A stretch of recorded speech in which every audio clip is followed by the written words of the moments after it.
कालू तोता और रानू चिड़िया सुबह से बैठे हुए थे। तोते भैया अब चलें, ये किसान तो घर जाएगा नहीं और ना ही हम किसान की मकई खा सकते हैं। रानू चिड़िया, लेकिन वो कालू कौवा कैसे हर रोज किसान की मकई ले जाता है? वो कल भी मेरे सामने किसान की मकई खा रहा था। मैंने पूछा तो कहने लगा ये किसान के खेत से लाया हूँ।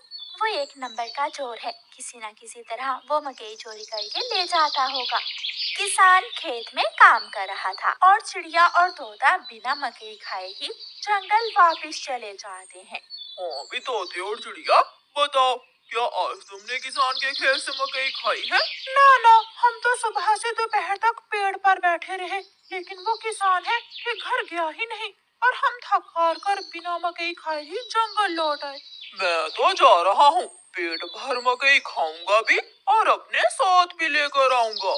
कालू कौवा इंसानों की बस्ती की तरफ जाता है। कालू कौवा किसान के खेत में जाकर किसान से कहता है, किसान, तुम्हें तुम्हारी पत्नी घर बुला रही है, तुम्हारे घर में मेहमान आए हैं।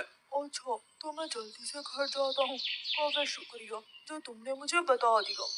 किसान अपने घर चला जाता है और कौवा मजे मजे से किसान के खेत से मकई खाने लगता है। नहीं, मैंने तो आपको नहीं बुलाया। क्या मेहमान नहीं आए थे? तो फिर उस काले कौवे ने मुझसे झूठ क्यों बोला? कौवा झूठा है, मैंने तो उसे नहीं भेजा। कौवा पेट भरकर मकई खाता है और कुछ मकई अपने साथ लेकर वापस जंगल लौट जाता है। कौवे कौवे, एक मकई का भुट्टा मुझे भी दे दो। ना, मैं तो मकई का भुट्टा किसी को नहीं दूंगा, बहुत मुश्किल से लाया हूँ मैं। कौवा चिड़िया के सामने बैठकर मकई का भुट्टा खा रहा था और चिड़िया के मुंह में पानी आ रहा था।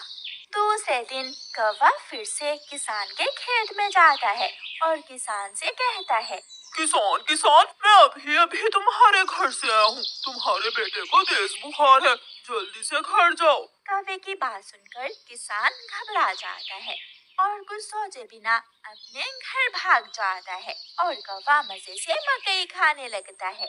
कहाँ है मेरा मुन्ना? मुन्ना तो बाहर खेलने गया हुआ है। क्या मेरा मुन्ना ठीक है? हाँ, मुन्ना तो बिल्कुल ठीक है। तो फिर इसका मतलब आज फिर उस शरारती कौवे ने मुझसे शरारत की है। उसने मुझसे कहा कि मेरे मुन्ने को बुखार है, मैं जल्दी घर जाऊं।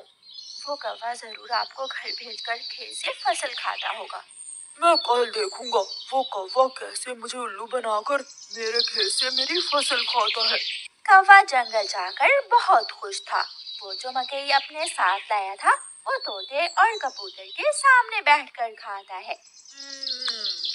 वाह, मजा ही आ गया, ये मकई तो बहुत स्वादिष्ट है। यार कौवे, थोड़ी सी मकई मुझे भी दे दो। हाँ ठीक है, अगर तुम मेरे घर का काम कर दो तो मैं तुम्हें भी मकई दे सकता हूँ। मैं भी करूँगा, मैं भी कभी आपके घर का सारा काम करूँगा, मुझे भी मकई दे देना। ठीक है, तो फिर जल्दी से मेरे साथ आ जाओ। कौवा कबूतर और तोते को अपने घर ले जाता है। तोते, तुम जल्दी से मेरे घर की सफाई सुथराई कर दो और कबूतर तुम जल्दी से मेरे सारे बर्तन धो दो, फिर मैं तुम दोनों को मकई दूंगा।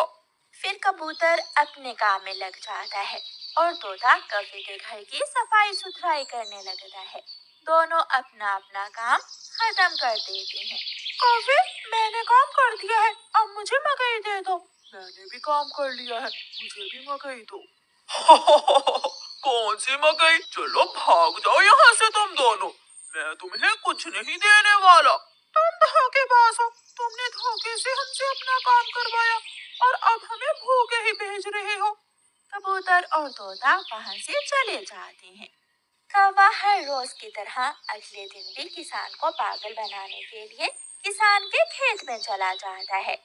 कौवा किसान के पास जाता है और किसान से कहता है, किसान, मैं अभी देख कर आया हूँ, तुम्हारी गाय जंगल की तरफ जा रही है, शायद उसकी रस्सी टूट गई होगी। मेरी गाय को तो शेर खा जाएगा। कौवे, मैं जल्दी से जाकर अपनी गाय को बचाता हूँ। किसान वहाँ से जाता है, लेकिन आज किसान थोड़ी दूर जाकर पेड़ के पीछे छुप जाता है। कौवा किसान के खेत में जाकर मकई खाने लगता है। तो ये कौवे का बच्चा इसलिए मुझे हर रोज किसी न किसी तरह खेत से खेल देता है। जब तक मेरे पास बड़ा दिमाग है, मुझे किसान की फसल खाने से कोई नहीं रोक सकता। किसान के पास बंदूक थी। किसान बंदूक चलाता है और गोली सीधी जाकर कौवे की टांग पर लगती है। कौवा बहुत मुश्किल से वहां से भागता है और किसी न किसी तरह अपने जंगल वापस पहुंच जाता है। वो अपने घर के बाहर आकर गिर जाता है।